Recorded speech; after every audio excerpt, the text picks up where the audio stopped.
Hello दोस्तों, इस video में हम करेंगे सारे के सारे यूपी पुलिस कांस्टेबल के हम करेंगे प्रीवियस ईयर क्वेश्चन। और इस वीडियो में करेंगे वो सारे क्वेश्चन जो 19/6/2018 को सेकंड शिफ्ट में पूछे गए थे जनरल अवेयरनेस से। ठीक है, सामान्य जानकारी से वो सारे इस वीडियो में कवर करेंगे। ये हमारी बुक भी आती है किरण पब्लिकेशन की, इसमें सारे क्वेश्चन आपको मिल जाएंगे। अगर ये सारे क्वेश्चन लगा लेते तो 2006 से 24 तक हमने सारे क्वेश्चन इसमें दिए हुए हैं दोस्तों। PYQ आपके सारे क्वेश्चन वो कवर हो जाएंगे जो पूछे गए हैं, और वो आपको पैटर्न भी आपका कवर हो जाएगा सारा, जिस टाइप के क्वेश्चन यूपी पुलिस में पूछे जाते हैं। ठीक है ना। तो चलिए अभी स्टार्ट करते हैं। इस वीडियो में ये कवर करेंगे जनरल अवेयरनेस। फर्स्ट क्वेश्चन है, निम्न में से कौन सी नदी भारत में बर्मा घाट घाट पर करनाली नदी से जुड़ती है और गागरा नदी में और गागरा नदी बन जाती है। तो आप ध्यान रखेंगे दोस्तों, करनाली नदी जिसकी उत्पत्ति मानसरोवर के पास से होती है और हिमालय के मध्य में, ठीक है, मध्य से भारत के बर्मा घाट में शारदा नदी से क्या होती है जी, मिल जाती है। ठीक है ना, किससे मिल जाती है? शारदा नदी से। तो option third is correct. Question number 2, निम्न में से किस खनिज को पीला केक भी कहा जाता है? ठीक है, येलो केक दोस्तों किसे कहते हैं? इसे बोलते हैं यूरेनियम को। ठीक है, यूरेनियम को क्या बोलता है? येलो केक, और इसे यूरेनिया भी कहा जाता है। क्वेश्चन नंबर 3, निम्न में से किस विख्यात व्यक्ति ने 2018 में भारत का दूसरा सबसे बड़ा नागरिक सम्मान प्राप्त किया था? ठीक है, तो दूसरा सबसे बड़ा दोस्तों पद्म विभूषण भारत गणराज्य का दूसरा सर्वोच्च नागरिक सम्मान है, और ये प्राप्त किया था किसने? गुलाम मुस्तफ़ा खान ने। किसने? गुलाम मुस्तफ़ा खान ने। ठीक है, ये क्या थे? हिंदुस्तानी शास्त्रीय संगीत परंपरा में संगीतकार थे। Option first is correct. Question number 4, राष्ट्रीय परीक्षण एजेंसी NTA के पहले महानिदेशक पद पर हाल ही में किसकी नियुक्ति हुई थी दोस्तों? ठीक है, ये क्वेश्चन पूछा गया था, तो ध्यान रखेंगे 2018 में ये थे Vineet Joshi. Option 4 is correct. Question number 5, G20 summit will be held at in 2018। ठीक है, तो ये क्वेश्चन पूछा गया दोस्तों 2018 में G20 कहाँ पे आयोजित किया गया था? तो ये ऑप्शन कौन सा होगा दोस्तों? Buenos Aires. ठीक है, कहाँ पे? अर्जेंटीना में।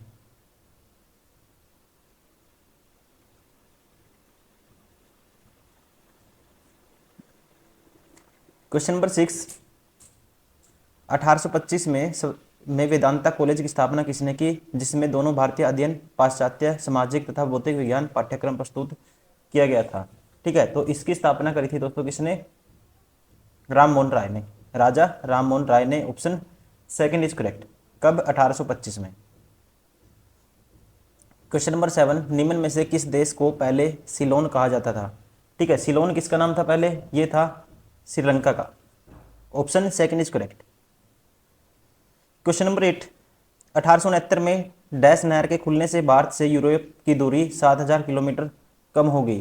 तो इस नहर का नाम है दोस्तों 1869 में से, ठीक है, इसका उद्घाटन हुआ था, और इसका नाम है कौन सा? स्वेज नहर।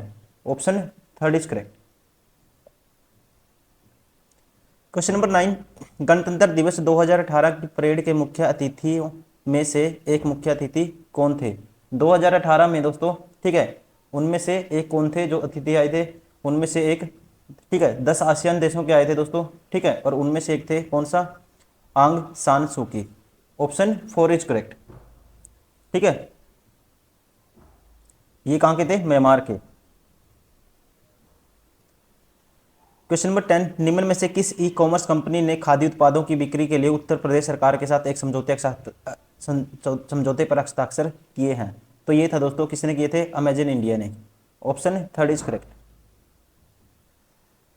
क्वेश्चन नंबर 11, निम्न में से कौन एक वैज्ञानिक होने के साथ साथ एक महान उद्योगपति भी थे जिन्होंने भारत में कई उद्योगों की स्थापना की थी?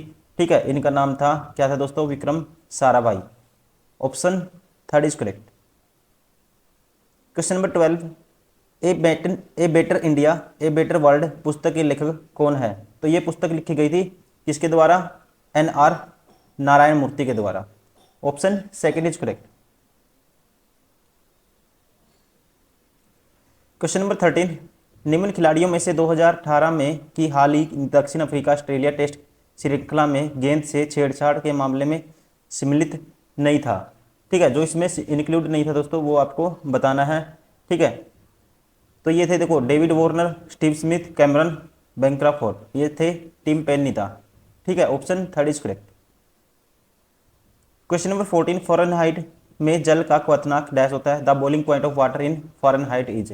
फ़ारेनहाइट में कितना होता है दोस्तों, ये होता है कितना, ऑप्शन सेकंड 212 फ़ारेनहाइट। ठीक है, 212 degree Fahrenheit, option second is correct. Question number 15, निम्न में से कौन सी बागान फसल नहीं है। ठीक है, बागान फसल में इनमें से कौन सी नहीं आती, ये आपको बताना है। कॉफ़ी आती है, चाय आती है, काजू आते हैं, मोटे अनाज ये नहीं आता दोस्तों। ठीक है, option four is correct. Question number 16, तूर दाल को अन्य किस नाम से जाना जाता है। तूर दाल का दूसरा नाम है दोस्तों अरहर दाल। ठीक है, अरहर दाल बोलते हैं, और उत्तरी उत्तरी पूर्वी भाषा में इसको क्या कहते हैं, इसको अरहर दाल। ठीक है, और दक्षिणी भाषा में इसको दक्षिणी साइड में क्या कहते हैं, इसको तूर। Option first is correct. Question number 17, dash का उपयोग हवा के बल वेग को मापने के लिए किया जाता है। कहते हैं dash is use to measure force and velocity of the wind. ठीक है, तो इसके लिए यूज करते हैं दोस्तों एनेमोमीटर। किसका यूज करते हैं, anemometer. Option four is correct. Question number 18, Bharat में राष्ट्रीय हिंदी दिवस कब मनाया जाता है। ठीक है, भारत में जो राष्ट्रीय हिंदी दिवस मनाया जाता है दोस्तों, कब, 14 सितंबर को।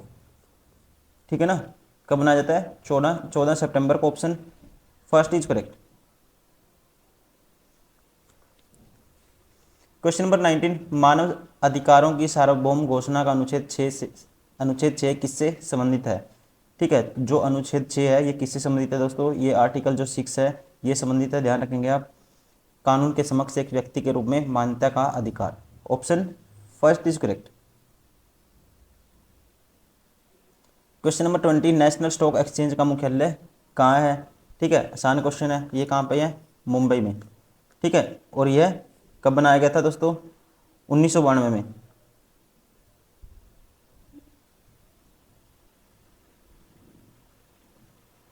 क्वेश्चन नंबर 21, भारत की केंद्र सरकार ने 2018 को डैश का राष्ट्रीय वर्ष घोषित करने का निर्णय लिया है। ठीक है, 2018 को किया था मोटे अनाजों के लिए। ठीक है, ऑप्शन फोर इज करेक्ट। किसके लिए, मोटे अनाजों के लिए। क्वेश्चन नंबर 22, डैश एक रंग बिरंगा और मंत्रमुग्ध कर देने वाला मेला है जो प्रत्येक वर्ष उत्तर प्रदेश के मेरठ में होली के कुछ दिनों बाद मनाया जाता है। ठीक है, इस मेले का नाम है दोस्तों नौचंदी मेला। ठीक है, क्या नाम है, Nauchandi Mela. Option second is correct. Question number 23, antibiotic penicillin. ठीक है, पेनिसिलिन की खोज किसने की थी। तो ये क्वेश्चन बार बार एसएससी के एग्जाम हो, रेलवे के एग्जाम हो, हर जगह ही पूछा जाता है। तो ये की थी दोस्तों किसने, अलेक्जेंडर फ्लेमिंग ने 1928 में। कब, 1928 में। क्वेश्चन नंबर 24, भारतीय संविधान की डैश भारतीय गणराज्य आधिकारिक भाषाओं की सूची प्रदान करती है। तो ये कौन सी है दोस्तों, ये है 8वीं अनुसूची। Option four is correct. Question number 25, dash की नियुक्ति भारत के राष्ट्रपति द्वारा नहीं की जाती। ठीक है, राष्ट्रपति के द्वारा किसकी नियुक्ति नहीं की जाती, महाधिवक्ता की। ठीक है, किसकी, महाधिवक्ता की। प्रत्येक राज्य का राज्यपाल राज्य में ऐसे व्यक्ति को महाधिवक्ता के रूप में नियुक्त करता है जो उच्च न्यायालय में न्यायाधीश बनने की योग्यता रखता हो। ठीक है, और राज्य में महाधिवक्ता का पद भारत के अटॉर्नी जनरल के समान माना जाता है, ये भी पूछ लेता है कई बार। Option second. क्वेश्चन नंबर 26, पहले भारतीय राज्य का नाम बताइए जिसके प्रत्येक परिवार से कम एक सदस्य के पास बैंक खाता है। ठीक है, कौन सा, पहला दोस्तों ये था ऑप्शन अकॉर्डिंग टू 2070 तक Kerala. Option four is correct. Question number 27, उस वाहिनी का चयन करें जो मूत्राशय से मूत्र को शरीर के बाहर ले जाती है। कहते हैं select the duct which takes the urine out from the urinary bladder to the outside of the body. ठीक है, तो इस डक्ट का नाम क्या है दोस्तों, इसे बोलते हैं हम अरिथेरा। ठीक है, option first is correct.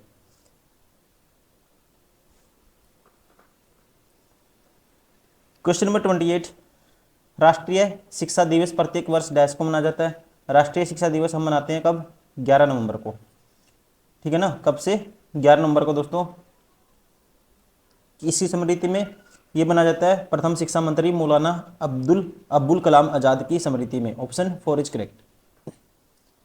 Question number 29, संसद द्वारा 8 सितंबर 2016 को डैश संविधान संशोधन अधिनियम 2016 के तहत जीएसटी अधिनियम पारित किया गया था दोस्तों। ठीक है, तो ये था कौन सा था, 101वां। मोस्ट इंपोर्टेंट क्वेश्चन पूछा जाता है अक्सर। ठीक है, 101वां संविधान संशोधन। क्वेश्चन नंबर 30, निम्न में से कौन सा जिला उत्तर प्रदेश के बुंदेलखंड क्षेत्र से संबंधित है? कौन सा जिला दोस्तों? ठीक है, तो इस जिले का नाम है, ध्यान रखेंगे आप, Mahoba. Option 3 is correct.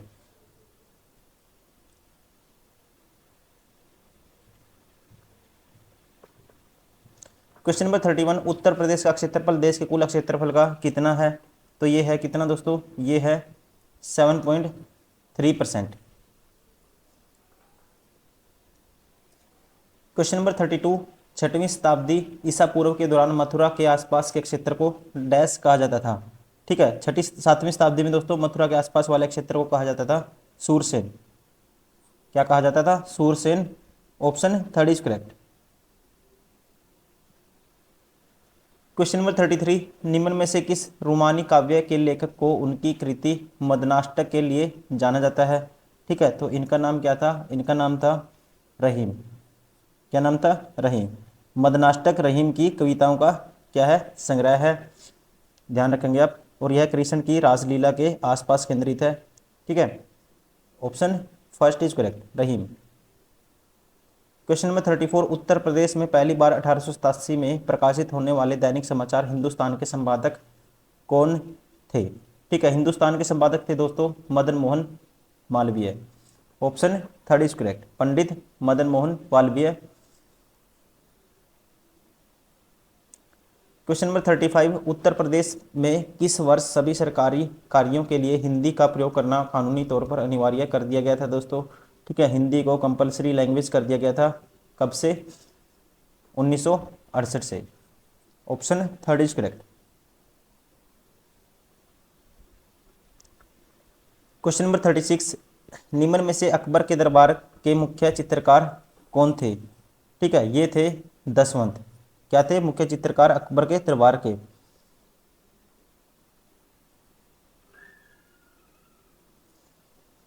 Question number 37, dash Faizabad के नाम डैश फैजाबाद के एक प्रमुख संगीतकार थे उन्होंने जिन्होंने शास्त्रीय संगीत में टप्पा शैली का विकास किया था। ठीक है, तो इनका नाम क्या था दोस्तों? इनका नाम था मुश्तर भाई। क्या नाम था? मुश्तर भाई। Option 1 is correct. ठीक है, अख्तर भाई फैजाबादी, जिसे बेगम अख्तर या मुश्तर भाई भी कहा जाता था। ठीक है, और दूसरा नाम क्या था इसका? अख्तर भाई फैजाबादी या बेगम अख्तर, और क्या बोलते हैं इसको? मुस्तरी भाई भी। Option 1 is correct. Question number 38, निम्न में से बुंदेलखंड का लोकप्रिय लोकगीत कौन सा है? ठीक है, बुंदेलखंड पे बहुत क्वेश्चन पूछे हैं दोस्तों, तो ये है आला। ठीक है, ऑप्शन 2 इज करेक्ट। तो दोस्तों ये थे सारे के सारे वो क्वेश्चन जो 19/6/2018 में सेकंड शिफ्ट में सामान्य हिंदी से पूछे गए थे। उम्मीद करता हूँ वीडियो पसंद आई होगी। प्लीज़ लाइक करें, सब्सक्राइब करें, और सारे क्वेश्चन आपको हमारी बुक में मिल जाएंगे, यहाँ से भी आप प्रैक्टिस कर सकते हो। एक एग्जाम में जल्दी से कवर करने के लिए आप यूट्यूब से कर सकते हो, आउट ऑफ स्टेशन हो कहीं भी हो, मोबाइल निकालिए, एक बार रिवाइज जरूर करिए आप। पैटर्न यहाँ से आपको पता लगेगा कैसे कैसे क्वेश्चन पूछे गए हैं, और एक आपकी क्वेश्चन सोल्व करने की स्पीड भी बनेगी, एक आपका सिलेबस भी रिवाइज होगा। Thank you, bye bye, take care.